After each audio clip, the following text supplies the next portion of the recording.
So what happens after death? Now, before you start to think about it, yes, I have experienced life outside the body. So I'm here to discuss my testimony, but this is an ongoing thing. As a spiritualist, you become an observer of yourself. Well, in actual fact, you are not here. You are up there observing yourself. But that's a topic for another day. Now, what happens to you when you leave the body? Now, depending on your state of consciousness that when you were in this body, depending on how you thought, how you spoke, and how you behaved, which is called karma,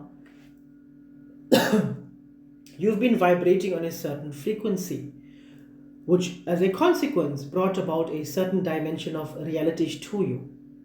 For example, if you are vibrating in the dimension of the heart, it means that you are a very loving person, very giving, very empathetic person. When you pass on or when you leave the body, that's the frequency or your reverberation which you are, or your state of consciousness. Now, it's not the same for everybody. It all depends on what you are when you are in the body, what state of consciousness you are when you are in the body. When you leave the body, you vibrate in that same frequency, which is called a reverberation. Now, most human beings are vibrating in the root and the sacral dimension, which is the two lowest of vibrations. They are vibrating in chaos, ego, envy, hatred, animosity, greed, fight or flight mode. It's the red and the orange dimension which is here. When such a person leaves the body, such a piece of life is very confused. It doesn't know it's not the body. It's very much in chaos. It is seeking a body. It wants to be heard. It wants to feel. It cannot accept the fact that it's not the body anymore. So this is what the learned people, when they try to explain this here, they would explain it as such that the spirit is not at peace. The spirit is in chaos. The spirit is not in harmony. It's because of such that the spirit itself, when it was in the body, it was vibrating at that frequency. Now, obviously, you've got people at different vibrations or frequencies or dimensions of reality or dimensions of existence. That's what we are. When you leave the body, it takes a while for that piece of life to understand that it's no longer in the body. But the biggest things or the biggest highlights are that it now realizes that it's life, it's pure consciousness, it cannot pass on. It tries to speak, it tries to communicate, but there's no voice that comes out. It tries to scream, but it cannot hear itself. It cannot see itself, but it knows it's around. It knows it's aware. It's aware of everybody.